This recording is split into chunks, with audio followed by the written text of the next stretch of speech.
कक्षा 12 की राजनीतिक विज्ञान की पुस्तक स्वतंत्र भारत में राजनीति, इसी पाठ्य पुस्तक का अध्याय 4 और अध्याय का नाम है भारत के विदेश संबंध।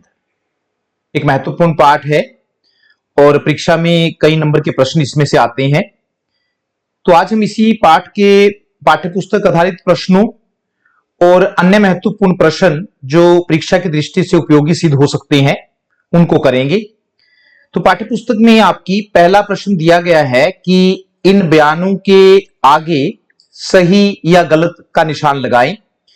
उसमें पहला बयान दिया हुआ है कि गुटनिरपेक्षता की नीति अपनाने के कारण भारत सोवियत संघ और संयुक्त राज्य अमेरिका दोनों की सहायता हासिल कर सका। सही है ये, क्योंकि अगर किसी एक गुट में शामिल हो जाता तो फिर उसी की सहायता उसको मिलती।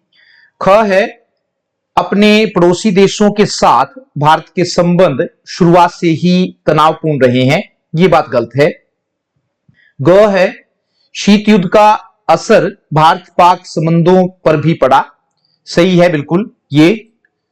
और घ है, 1971 की शांति और मैत्री की संधि संयुक्त राज्य अमेरिका से भारत की निकटता का परिणाम है। तो 1971 की जो मैत्री और शांति की संधि हुई थी वो संयुक्त राज्य अमेरिका से नहीं बल्कि सोवियत संघ से हुई थी, इसलिए ये बयान गलत है। प्रश्न नंबर 2 है कि निम्नलिखित का सही जोड़ा मिलाइए। नीचे 4 क ख ग घ ऑप्शन दे रखे हैं और उनको मिलाना है। तो उसमें क है कि 1950-64 के दौरान भारत की विदेश नीति का लक्ष्य है।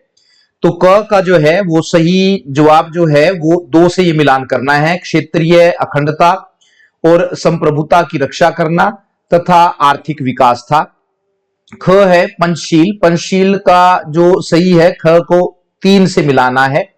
तो 3 है शांतिपूर्ण सह अस्तित्व के 5 सिद्धांत हैं ये। और ग है बांडुंग सम्मेलन। बांडुंग सम्मेलन जो है ग को 4 से मिलाना है। और 4 है इसकी परिणति गुटनिरपेक्ष आंदोलन में हुई। और छठा ग घ है दलाई लामा। दलाई लामा को 1 से मिलाना है और वो थे तिब्बत के धार्मिक नेता जो सीमा पार करके भारत चले आए थे। उसके बाद प्रश्न नंबर 3 है पाठ्य पुस्तक का कि नेहरू विदेश नीति के संचालन को स्वतंत्रता का एक अनिवार्य संकेतक क्यों मानते थे। नेहरू विदेश नीति के संचालन को स्वतंत्रता का एक अनिवार्य संकेतक क्यों मानते थे। अपने उत्तर में 2 कारण बताएं और उसके पक्ष में उदाहरण भी दें। तो नेहरू विदेश नीति के संचालन को स्वतंत्रता का एक अनिवार्य संकेतक इसलिए मानते थे क्योंकि विदेश नीति का संचालन वही देश कर सकता है जो स्वतंत्र हो। एक गुलाम देश अपनी विदेश नीति का संचालन नहीं कर सकता। उदाहरण के लिए 1947 से पहले भारत की अपनी कोई विदेश नीति नहीं थी क्योंकि वह अंग्रेजों का गुलाम था। इसलिए उस समय इंग्लैंड की जो विदेश नीति होती थी वही भारत की भी विदेश नीति होती थी। स्वतंत्रता के बाद नेहरू जी द्वारा गुटनिरपेक्षता की नीति इसलिए अपनाई गई क्योंकि वह लंबे संघर्ष के बाद प्राप्त की गई स्वतंत्रता को बनाए रखना चाहते थे। यदि उस समय भारत किसी एक गुट में शामिल हो जाता तो वह अपनी स्वतंत्रता को फिर से गिरवी रख देता। प्रश्न नंबर 4 है और पूछा गया है कि विदेश नीति का निर्धारण घरेलू जरूरत और अंतरराष्ट्रीय परिस्थितियों के दायरे दोहरे दबाव में होता है। अंतरराष्ट्रीय परिस्थितियों के दोहरे दबाव में होता है। 1960 के दशक में भारत द्वारा अपनाई गई विदेश नीति से एक उदाहरण देते हुए अपने उत्तर की पुष्टि करें। तो यह बात बिल्कुल सही है कि एक देश अपनी विदेश नीति का निर्धारण करते समय अपनी घरेलू जरूरतों और अंतरराष्ट्रीय परिस्थितियों को ध्यान में रखता है। 1960 के दशक में भारत ने जो विदेश नीति अपनाई वह 1962 के भारत चीन युद्ध और 1965 के भारत पाक युद्ध को ध्यान में रखकर बनाई गई थी। अगला प्रश्न नंबर 5 है, निम्नलिखित पर संक्षिप्त टिप्पणी लिखिए और उसमें पहला है भारत की परमाणु नीति पर टिप्पणी करने के लिए कहा गया। इंपॉर्टेंट है, कई बार प्रश्न आया है। तो आधुनिक भारत के निर्माण के लिए पंडित नेहरू ने हमेशा विज्ञान और प्रौद्योगिकी पर अपना विश्वास जताया था। इसलिए उनकी औद्योगिकरण की नीति का एक महत्वपूर्ण घटक परमाणु कार्यक्रम था। लेकिन उनका यह भी मानना था कि परमाणु ऊर्जा का प्रयोग विनाश के कार्यों में न करके विकास के कार्यों में करना चाहिए। इसलिए नेहरू परमाणु हथियारों के खिलाफ थे। उन्होंने महाशक्तियों पर भी पूर्ण निशस्त्रीकरण के लिए जोर दिया था। अतः हम कह सकते हैं कि भारत शुरू से ही निशस्त्रीकरण का समर्थक रहा है। लेकिन 1962 में चीन से युद्ध में हार, 1964 में चीन द्वारा परमाणु परीक्षण करना तथा 1965 और 1971 में पाकिस्तान के साथ हुए युद्धों ने भारत को अपनी परमाणु नीति पर फिर से विचार करने के लिए मजबूर किया। देश के नेताओं ने यह महसूस किया कि भारत को भी परमाणु हथियार संपन्न देश बनाना चाहिए ताकि दूसरे देशों द्वारा आक्रमण करने की स्थिति में उचित जवाब दिया जा सके। इसी बात को ध्यान में रखते हुए भारत ने 18 मई 1974, इंपॉर्टेंट लाइन है, भारत ने 18 मई 1974 को राजस्थान के पोखरण में पहला परमाणु परीक्षण किया। 11 और 13 मई 1998 को जब भारत ने पोखरण में दूसरा परमाणु परीक्षण किया तो भारत के इस काम की पूरे विश्व में कड़ी आलोचना हुई। तब भारत ने घोषणा की थी कि उसका यह परमाणु परीक्षण देश की सुरक्षा के लिए है, लेकिन वह किसी भी देश पर पहले परमाणु हमला नहीं करेगा। इसके अलावा भारत व्यापक परमाणु निशस्त्रीकरण के पक्ष में है। इसलिए भारत ने 1968 की परमाणु अप्रसार संधि पर हस्ताक्षर नहीं किए हैं। भारत का मानना है कि यह संधि भेदभावपूर्ण है, क्योंकि यह संधि उन देशों को तो परमाणु हथियार बनाने और परमाणु परीक्षण करने की अनुमति देती है जिन्होंने 1968 से पहले परमाणु हथियार बना लिए थे या परमाणु परीक्षण कर लिए थे, लेकिन बाकी देशों को ऐसा करने से रोकती है। एक और टिप्पणी करने के लिए कहा गया है, ख है विदेश नीति के मामलों पर सर्वसहमति। तो विदेश नीति के मामलों पर सर्वसहमति का होना बहुत जरूरी है, क्योंकि यदि एक देश विदेश नीति के मामलों पर सर्वसहमत नहीं होगा तो वह देश अंतर्राष्ट्रीय मंचों पर अपनी बात को प्रभावशाली ढंग से नहीं रख पाएगा। यद्यपि भारत में अलग अलग समय पर अलग अलग दलों की सरकारें रही है, लेकिन फिर भी भारत की विदेश नीति के महत्वपूर्ण बिंदुओं जैसे गुटनिरपेक्षता, उपनिवेशवाद का विरोध, दूसरे देशों के साथ मित्रतापूर्ण संबंध बनाना, अंतर्राष्ट्रीय शांति को बढ़ावा देना आदि पर हमेशा सर्वसहमति रही है। प्रश्न नंबर 6 है पाठ्यपुस्तक का, और पूछा गया है कि क्या भारत की विदेश नीति से यह झलकता है कि भारत क्षेत्रीय स्तर की महाशक्ति बनना चाहता है? क्या भारत की विदेश नीति से यह झलकता है कि भारत क्षेत्रीय स्तर की महाशक्ति बनना चाहता है? 1971 के बांग्लादेश युद्ध के संदर्भ में इस प्रश्न पर विचार करें। तो उत्तर में हम कह सकते हैं कि यद्यपि भारतीय उपमहाद्वीप में भारत एक शक्तिशाली देश है, लेकिन भारत की विदेश नीति से यह बिल्कुल नहीं झलकता कि भारत क्षेत्रीय स्तर पर महाशक्ति बनना चाहता है। भारत की विदेश नीति के महत्वपूर्ण सिद्धांत गुटनिरपेक्षता और अपने पड़ोसी देशों के साथ मित्रतापूर्ण संबंध बनाना है। पाकिस्तान भारत पर कई बार आक्रमण कर चुका है, लेकिन इसके बाद भी भारत पाकिस्तान के साथ अच्छे संबंध बनाने के लिए प्रयत्नशील है।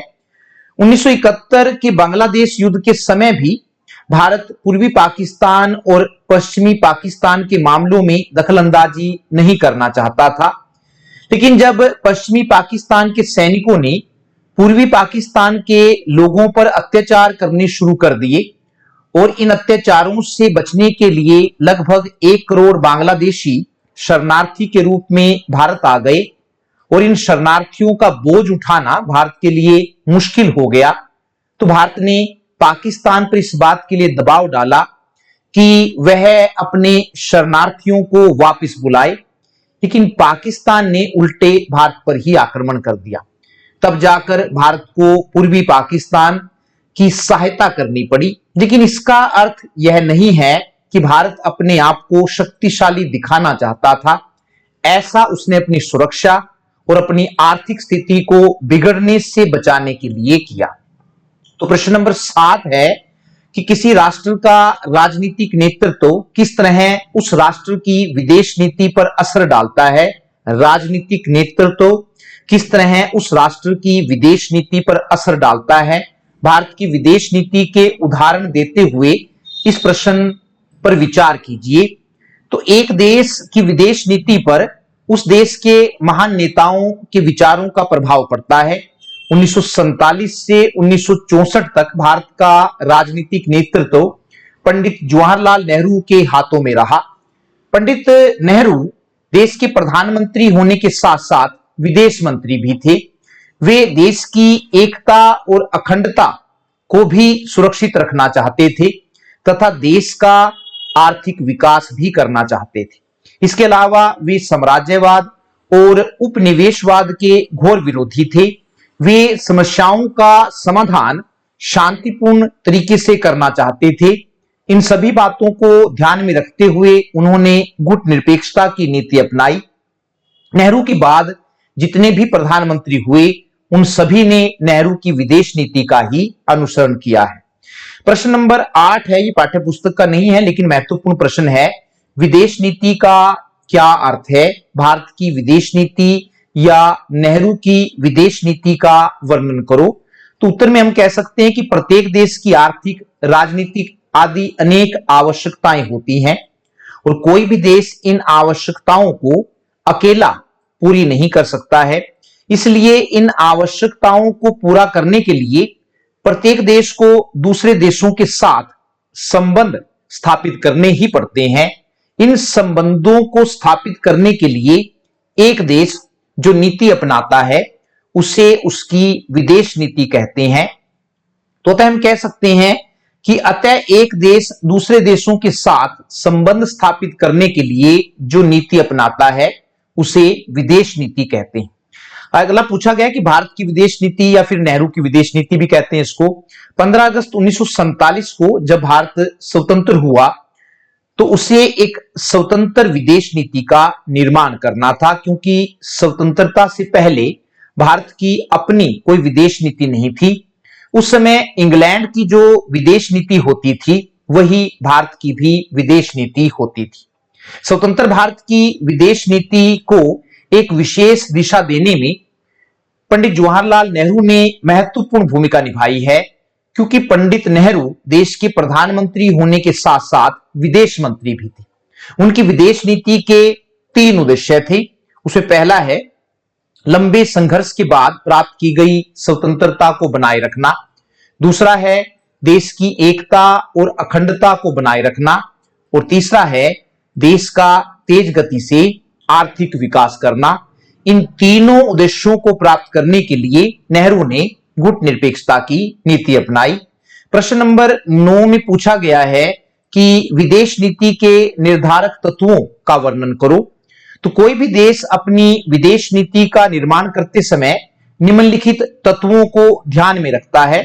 उसमें सबसे पहला है भौगोलिक तत्व। किसी भी देश की विदेश नीति उस देश की भौगोलिक परिस्थितियों से प्रभावित होती है। भारत की विदेश नीति भी यहां की भौगोलिक परिस्थितियों से प्रभावित है। भारत के उत्तर में चीन है, जिससे भारत का एक बार युद्ध हो चुका है। पश्चिम में पाकिस्तान है, जिसके साथ भारत के संबंध कभी भी अच्छे नहीं रहे हैं। अतः भारत ऐसी विदेश नीति का निर्माण नहीं कर सकता है जो उसके पड़ोसी देशों के विरुद्ध हो। अतः अपने पड़ोसी देशों के साथ मित्रतापूर्ण संबंध स्थापित करना भारत की विदेश नीति रही। दूसरा निर्धारक तत्व है ऐतिहासिक तत्व।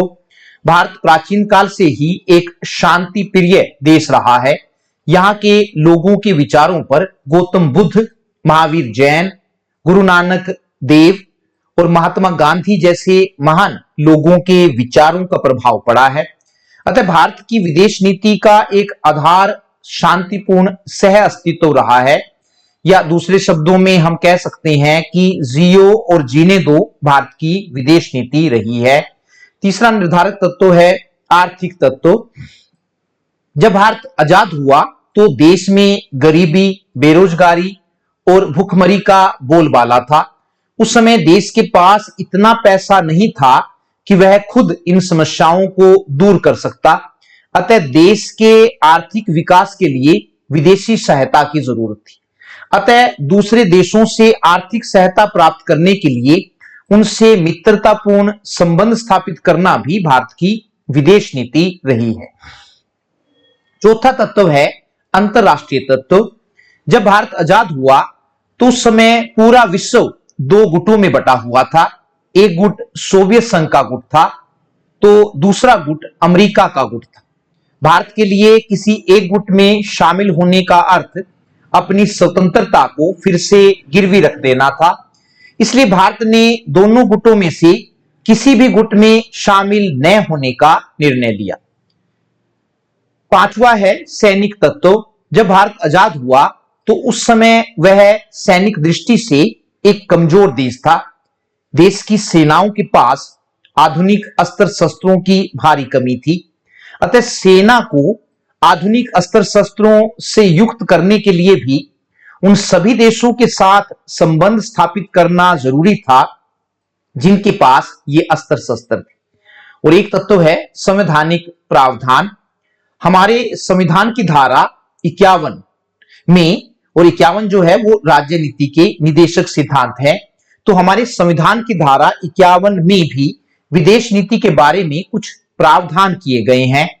और अपनी विदेश नीति का निर्माण करते समय हमने इन प्रावधानों को भी ध्यान में रखा है। ये प्रावधान इस प्रकार हैं, जैसे क है अंतरराष्ट्रीय संधियों का सम्मान करना, ख अंतरराष्ट्रीय शांति को बढ़ावा देना, ग सभी देशों की एकता और अखंडता का सम्मान करना, और घ है अंतरराष्ट्रीय झगड़ों को सुलझाने में बिचौलिए की भूमिका निभाना। अगला महत्वपूर्ण प्रश्न है कि भारत की विदेश नीति के सिद्धांतों या विशेषताओं का वर्णन करो। या तो सिद्धांतों के रूप में आएगा या फिर विशेषताओं के रूप में आएगा, एक ही बात है। तो भारत की विदेश नीति के सिद्धांतों या विशेषताओं का वर्णन करो। और उसमें पहली विशेषता है गुट निरपेक्षता, जो हमारी सबसे महत्वपूर्ण विशेषता है विदेश नीति की। भारत की विदेश नीति की पहली विशेषता गुट निरपेक्षता रही है। जब भारत आजाद हुआ तो उस समय पूरा विश्व दो गुटों में बटा हुआ था। एक गुट सोवियत संघ का गुट था तो दूसरा गुट अमेरिका का गुट था। भारत के लिए किसी एक गुट में शामिल होने का अर्थ अपनी स्वतंत्रता को फिर से गिरवी रख देना था। इसलिए भारत ने दोनों गुटों में से किसी भी गुट में शामिल न होने का निर्णय लिया। दूसरा है उपनिवेशवाद का विरोध। उपनिवेशवाद का अर्थ ऐसी नीति से है जिसमें एक देश दूसरे देश को अपना गुलाम बना लेता है और फिर अपने फायदे के लिए उसका शोषण करता है। भारत लंबे समय तक उपनिवेशवाद का शिकार रहा है। अंग्रेजों ने करीब 200 सालों तक भारत का खूब शोषण किया और इसे गरीब देश बना दिया। अतः उपनिवेशवाद का विरोध करना भी भारत की विदेश नीति रही है। तीसरा है पंचशील के सिद्धांत। पंचशील से अभिप्राय उन 5 सिद्धांतों से है जिनका यदि पालन किया जाए तो विश्व में शांति स्थापित की जा सकती है। इन सिद्धांतों की घोषणा भारत के प्रधानमंत्री पंडित जवाहरलाल नेहरू और चीन के प्रधानमंत्री चाओ एन लाई ने 1954 में की थी। ये सिद्धांत इस प्रकार हैं। उसमें क है एक दूसरे की प्रभुसत्ता का सम्मान करना, ख है एक दूसरे पर आक्रमण न करना, ग है एक दूसरे के आंतरिक मामलों में दखलंदाजी न करना, घ है एक दूसरे के लाभ के लिए काम करना, और घ है शांतिपूर्ण सह अस्तित्व, पीसफुल कोएग्जिस्टेंस, या फिर जियो और जीने दो की नीति में विश्वास करना। चौथी विशेषता है भारत की विदेश नीति की निशस्त्रीकरण। भारत का शुरू से ही यह मानना रहा है कि अस्त्र शस्त्रों की होड़ से युद्ध की संभावना बढ़ती है। इसलिए भारत का मानना है कि विनाश करने वाले परमाणु हथियारों को पूरी तरह से खत्म किया जाना चाहिए और परमाणु शक्ति का प्रयोग विकास कार्यों में किया जाना चाहिए। अतः निशस्त्रीकरण भी भारत की विदेश नीति रही है। और पांचवी विशेषता है पड़ोसी देशों के साथ मित्रतापूर्ण संबंध स्थापित करना। अपने पड़ोसी देशों के साथ मित्रतापूर्ण संबंध स्थापित करना भी भारत की विदेश नीति रही है। पाकिस्तान ने भारत पर अनेक बार आक्रमण किया। इसी प्रकार 1962 में चीन ने भारत पर आक्रमण किया और भारत के एक बड़े हिस्से पर कब्जा कर लिया। इसके बावजूद भी भारत इन देशों के साथ मित्रतापूर्ण संबंध स्थापित करने के लिए प्रयत्नशील है। छठा है संयुक्त राष्ट्र संघ का समर्थन। भारत का यह मानना रहा है कि संयुक्त राष्ट्र संघ ने विभिन्न देशों के आपसी झगड़ों को सुलझाने, विभिन्न देशों के बीच मित्रतापूर्ण संबंध स्थापित करने तथा तीसरे विश्व युद्ध की संभावना को कम करने में महत्वपूर्ण भूमिका निभाई है। इसलिए संयुक्त राष्ट्र संघ के सभी कामों में सहयोग करना भी भारत की विदेश नीति रही है। सातवां है रंग भेद की नीति का विरोध।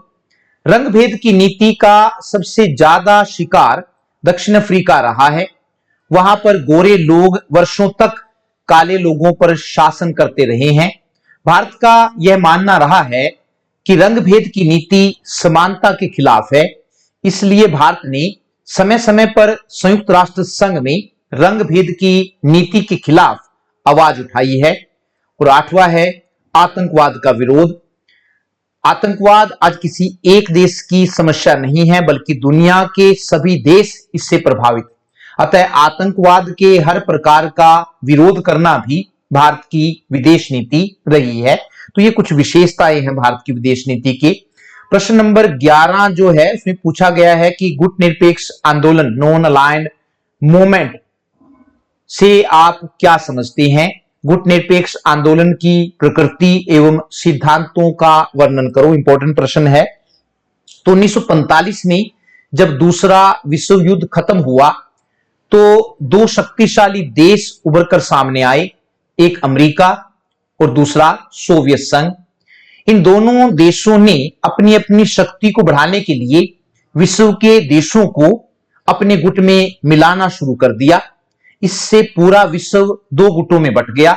इनमें से एक गुट साम्यवादी गुट था जिसका नेतृत्व सोवियत संघ या रूस कर रहा था। दूसरा गुट पूंजीवादी गुट था जिसका नेतृत्व अमेरिका कर रहा था।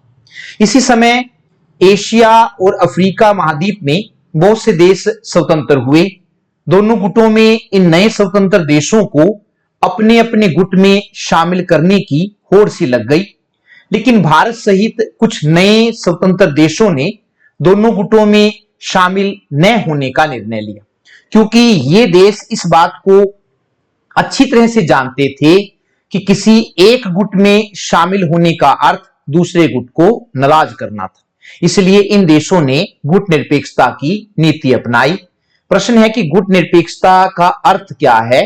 तो हम कह सकते हैं गुट निरपेक्षता का अर्थ शक्ति गुटों से अलग रहते हुए अंतरराष्ट्रीय प्रश्नों पर अपनी स्वतंत्र राय देना है। इंपॉर्टेंट है, याद कर लीजिए कि गुट निरपेक्षता का अर्थ शक्ति गुटों से अलग रहते हुए अंतरराष्ट्रीय प्रश्नों पर अपनी स्वतंत्र राय देना है। परिभाषा है, परिभाषा भी कई बार आ जाती है। तो परिभाषा है अप्पा दोराई के अनुसार, और अप्पा दोराई कहता है कि गुट निरपेक्षता का अर्थ साम्यवादी या पश्चिमी गुट के किसी भी राष्ट्र के साथ सैनिक संधि में शामिल न होना है। गुट निरपेक्ष आंदोलन का जन्म कैसे हुआ, यह भी एक इंपॉर्टेंट प्रश्न है। तो भारत को गुट निरपेक्ष आंदोलन का संस्थापक सदस्य माना जाता है। गुट निरपेक्ष आंदोलन को शुरू करने की दिशा में सबसे पहला प्रयास मार्च 1947 में किया गया था, जब पंडित जवाहरलाल नेहरू ने मार्च 1947 यानी कि जब भारत आजाद नहीं हुआ था, जब पंडित जवाहरलाल नेहरू ने नई दिल्ली में एशिया के नए स्वतंत्र देशों का एक सम्मेलन बुलाया था। इसे एशियाई संबंध सम्मेलन, एशियन रिलेशन कॉन्फ्रेंस कहा जाता है। और इस सम्मेलन में बोलते हुए पंडित नेहरू ने कहा था, हम एशिया के लोग अब आत्मनिर्भर बनना चाहते हैं। कुछ ऐसे ही विचार विश्व के कुछ अन्य नेता भी प्रकट कर रहे थे, जैसे नेहरू जी प्रकट कर रहे थे। और इन नेताओं में नाम ले सकते हैं हम यूगोस्लाविया के राष्ट्रपति मार्शल टिटो, मिस्र के राष्ट्रपति कर्नल नासिर और इंडोनेशिया के प्रथम राष्ट्रपति अहमद सुकर्नो शामिल थे। इन नेताओं की पहल पर 1955 में 1955 में इंडोनेशिया के शहर बांडुंग में एशिया और अफ्रीका के देशों का एक सम्मेलन बुलाया गया। इस सम्मेलन में गुटनिरपेक्षता की नीति को भारी समर्थन मिला।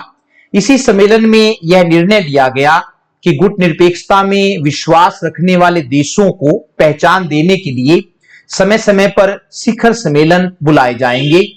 और उसके बाद है गुटनिरपेक्ष देशों के पहले शिखर सम्मेलन की अगर हम बात करें तो गुटनिरपेक्ष देशों का पहला शिखर सम्मेलन 1961 में यूगोस्लाविया की राजधानी बेलग्रेड में हुआ था। इसमें 25 देशों ने भाग लिया था।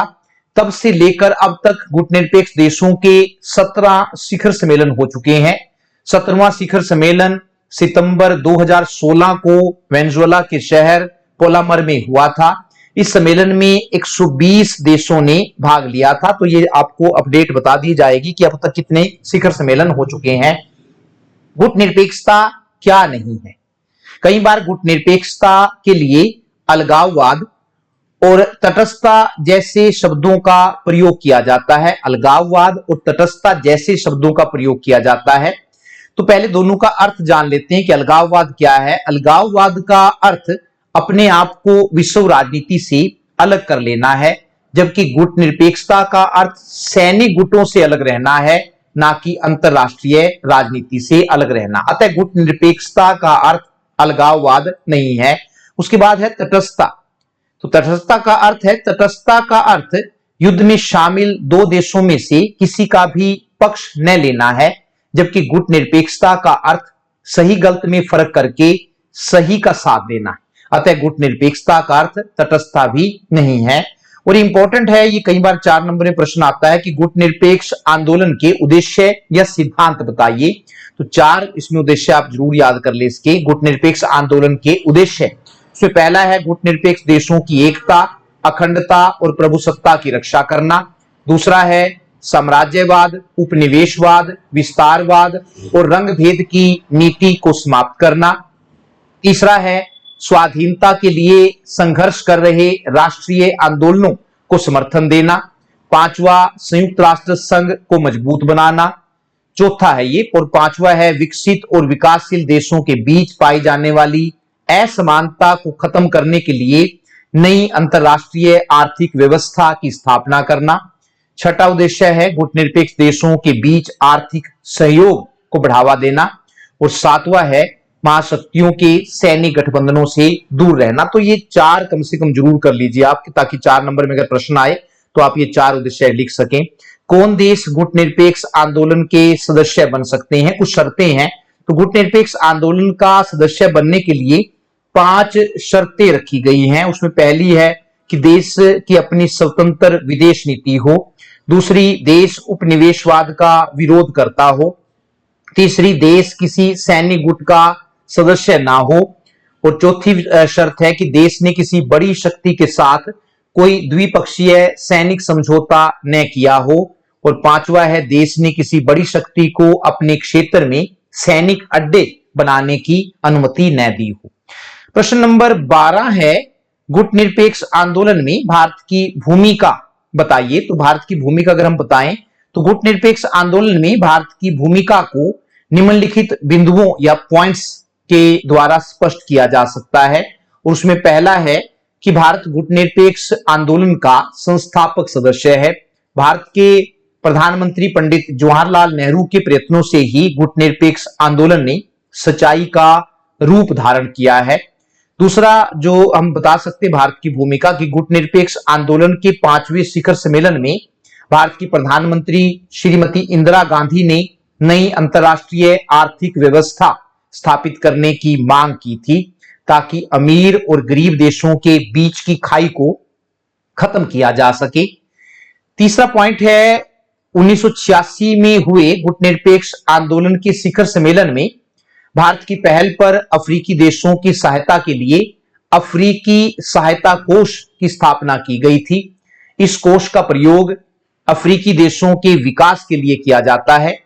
चौथी जो भूमिका है भारत की वो है कि 1989 में हुए गुटनिरपेक्ष आंदोलन के शिखर सम्मेलन में भारत ने पृथ्वी संरक्षण कोष स्थापित करने का सुझाव दिया था। इस कोष का प्रयोग पर्यावरण संबंधी समस्याओं का समाधान करने के लिए किया जाएगा। पांचवी भूमिका में हम पांचवें पॉइंट में कहेंगे कि भारत ने गुटनिरपेक्ष देशों का ध्यान पूर्ण निशस्त्रीकरण की तरफ खींचा है और इस बात पर जोर दिया है कि विश्व में शांति तभी स्थापित हो सकती है जब विश्व के सभी देश अपने परमाणु हथियारों को खत्म करें। छठा है, भारत ने गुटनिरपेक्ष आंदोलन के शिखर सम्मेलनों में आतंकवाद के विरुद्ध भी आवाज उठाई है और गुटनिरपेक्ष देशों से अपील की है कि वे ना तो आतंकवादी गतिविधियों में शामिल हों और ना ही आतंकवाद को समर्थन दे। सातवां पॉइंट है कि भारत ने गुटनिरपेक्ष आंदोलन के हर शिखर सम्मेलन में सक्रिय रूप से भाग लिया है और सदस्य देशों को भी भाग लेने के लिए प्रेरित किया है। अगला महत्वपूर्ण प्रश्न है परीक्षा की दृष्टि से, भारत पाक संबंध इंडो पाक रिलेशन का विस्तार से वर्णन कीजिए। तो पाकिस्तान की स्थापना 1947 में 1947 में भारत विभाजन के कारण हुई थी। अपनी स्थापना से लेकर अब तक दोनों देशों के आपसी संबंध तनावपूर्ण रहे हैं। दोनों देशों के संबंधों का वर्णन निम्नलिखित शीर्षकों के तहत किया जा सकता है। उसमें पहला है कश्मीर की समस्या। 1947 में जब भारत स्वतंत्र हुआ तो कश्मीर एक रियासत थी। इस रियासत की सीमाएं भारत और पाकिस्तान दोनों देशों से मिलती थी, लेकिन जम्मू कश्मीर पहुंचने के सभी मार्ग पाकिस्तान से होकर जाते थे। भारत से उसका कोई सड़क मार्ग नहीं था। इस रियासत की ज्यादातर जनसंख्या मुस्लिम थी, लेकिन यहां का राजा हिंदू था जिसका नाम महाराजा हरि सिंह था। महाराजा हरि सिंह अपनी रियासत को पाकिस्तान में नहीं मिलाना चाहते थे, लेकिन दूसरी ओर वे अपनी रियासत को भारत में भी शामिल नहीं करना चाहते थे, क्योंकि भारत के प्रधानमंत्री पंडित जवाहरलाल नेहरू से उनकी व्यक्तिगत अनबन थी।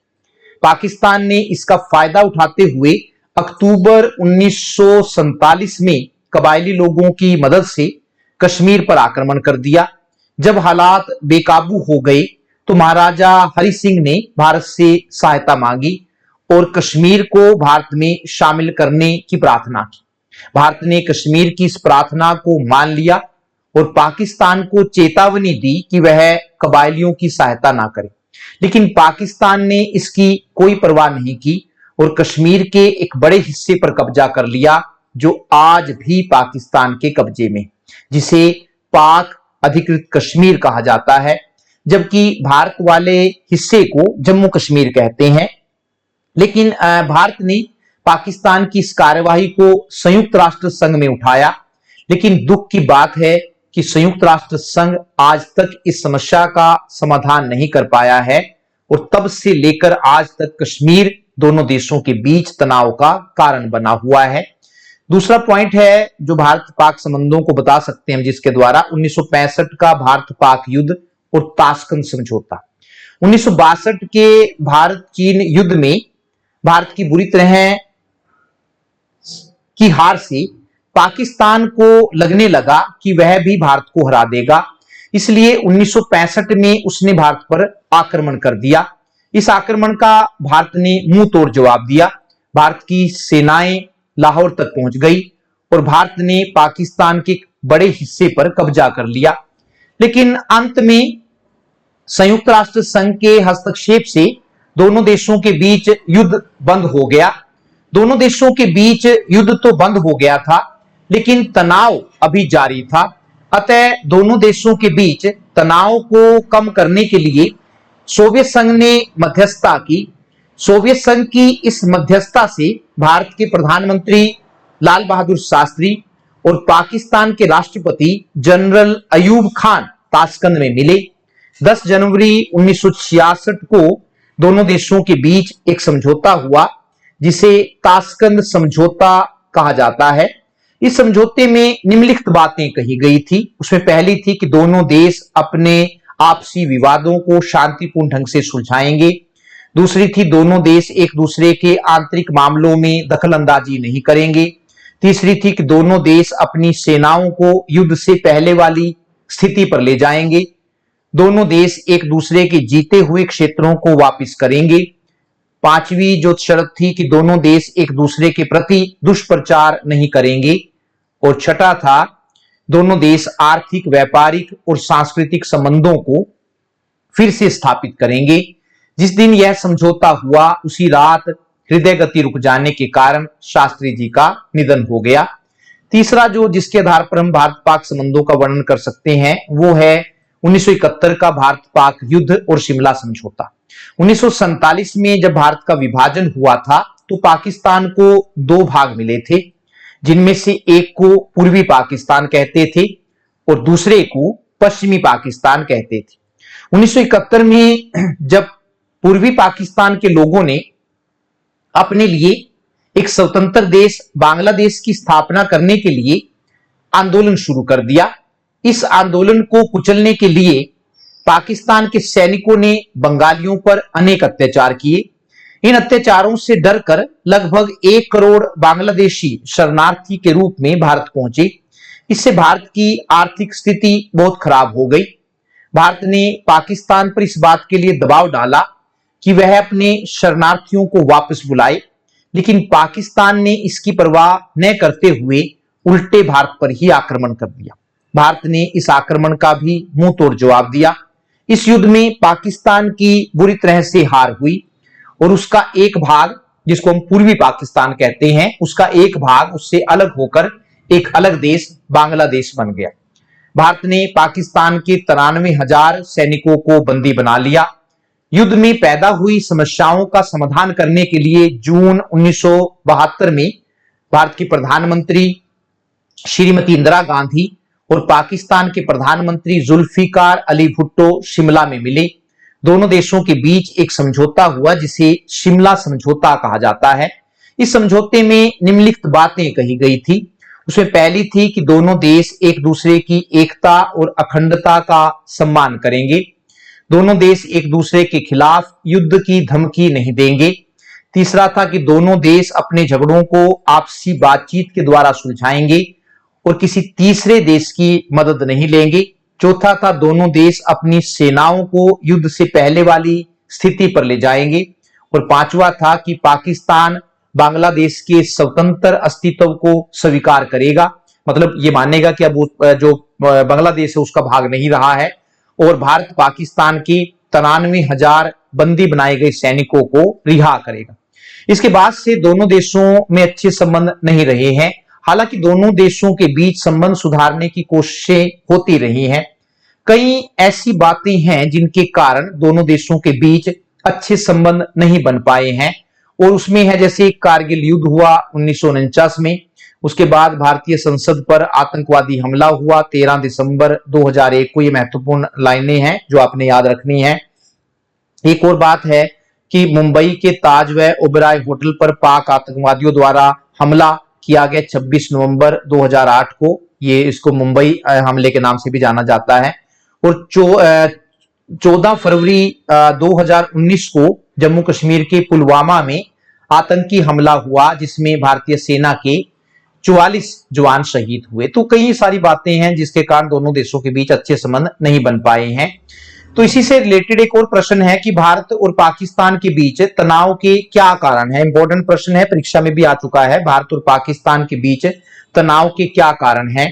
तो पहला हम कह सकते हैं कि भारत और पाकिस्तान के बीच तनाव का मुख्य कारण कश्मीर है। भारत कश्मीर को अपना अभिन्न अंग मानता है, लेकिन पाकिस्तान इसे स्वीकार नहीं करता है।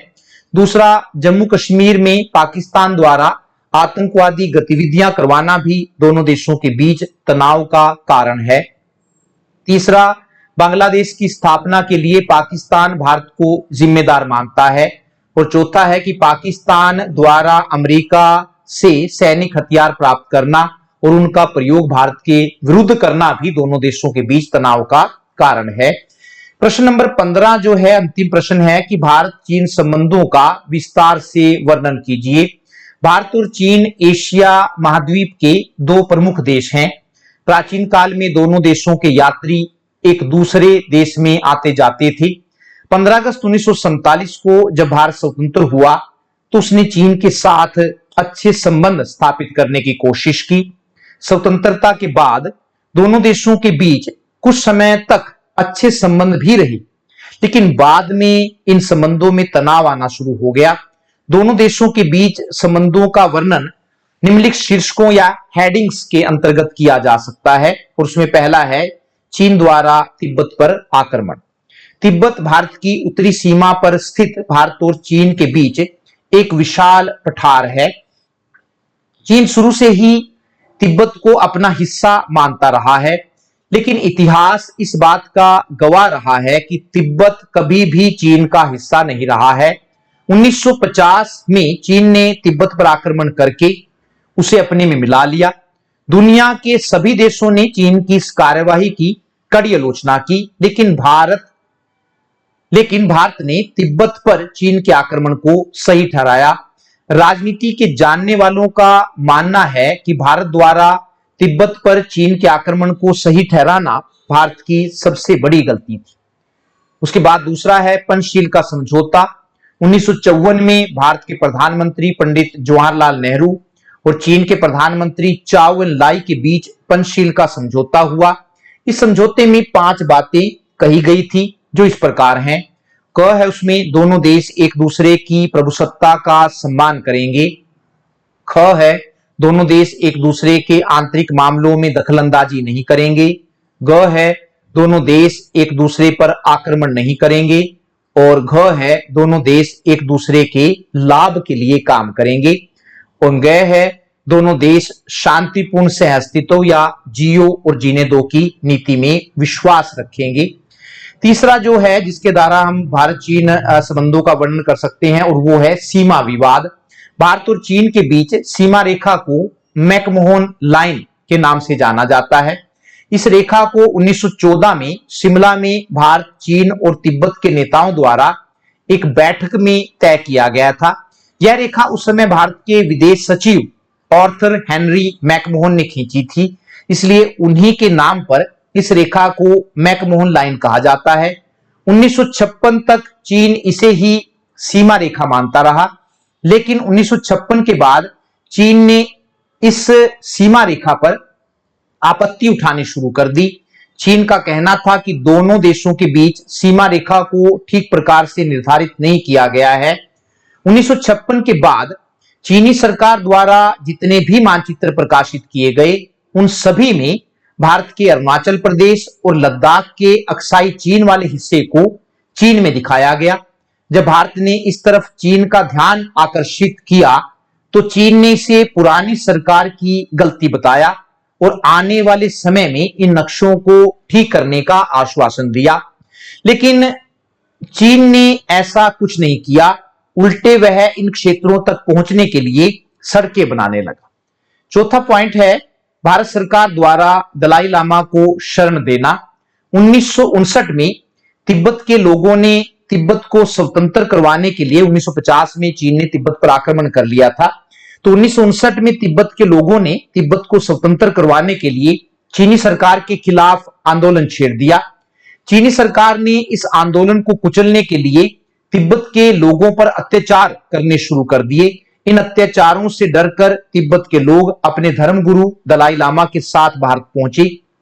भारत सरकार ने उन्हें अपने यहां शरण दे दी, लेकिन चीन ने इस बात पर आपत्ति जाहिर की और कहा कि भारत पंचशील समझौते को तोड़ रहा है, जिसमें यह कहा गया था कि दोनों देश एक दूसरे के आंतरिक मामलों में दखल अंदाजी नहीं करेंगे। उसके बाद है भारत चीन युद्ध 1962। भारत सरकार द्वारा तिब्बत के लोगों तथा उनके धर्मगुरु दलाई लामा को अपने यहां शरण देने से चीन नाराज हो गया और उसने 1959 में भारत के लद्दाख क्षेत्र के 12,000 वर्ग मील पर कब्जा कर लिया।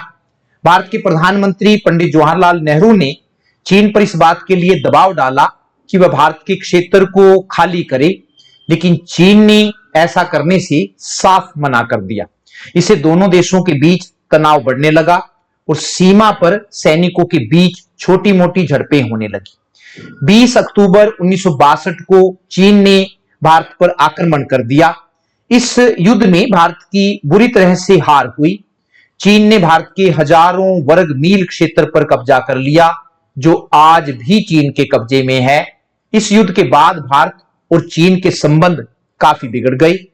1977 में 1977 में जब भारत में जनता पार्टी की सरकार बनी, तो चीन के साथ संबंधों को सुधारने के लिए उस समय के विदेश मंत्री श्री अटल बिहारी वाजपेयी चीन की यात्रा पर गए, लेकिन दोनों देशों के बीच संबंधों में कोई खास सुधार नहीं हुआ। दिसंबर 1991 में चीन के प्रधानमंत्री ली पेंग भारत की यात्रा पर आए। इस यात्रा के दौरान दोनों देशों के बीच 3 समझौते हुए। पहला था कि दोनों देश सीमा विवाद को शांतिपूर्ण ढंग से सुलझाएंगे। दूसरा, दोनों देश आपस में व्यापार को बढ़ावा देंगे। और तीसरा था, दोनों देश मुंबई और संघाई में राजदूत कार्यालय खोलेंगे। इस यात्रा के बाद से दोनों देशों के संबंधों में सुधार होने लगा है। अक्टूबर 2019 में चीन के राष्ट्रपति शी जिनपिंग भारत की यात्रा पर आए। इस यात्रा के दौरान दोनों देशों ने व्यापार और निवेश जैसे मुद्दों पर बात की तथा आपसी झगड़ों का समाधान आपसी सहमति के साथ करने पर बल दिया। लेकिन एक और पॉइंट है जहां पर विवाद हो गया है अभी फिलहाल, गलवान घाटी विवाद। गलवान घाटी लद्दाख क्षेत्र में चीन की सीमा के पास स्थित है। गलवान घाटी लद्दाख क्षेत्र में चीन की सीमा के पास स्थित है। 15 जून 2020 को चीनी सैनिकों ने गलवान घाटी में घुसने की कोशिश की, जिसका भारतीय सैनिकों ने विरोध किया। इस झड़प में कई भारतीय सैनिक शहीद हो गए। इस घटना ने भारत चीन संबंधों को फिर से तनावपूर्ण बना दिया है। तो ये लेसन 4 था जिसके ये प्रश्न उत्तर आपको कराए गए। धन्यवाद, नमस्कार, मैं रविंद्र।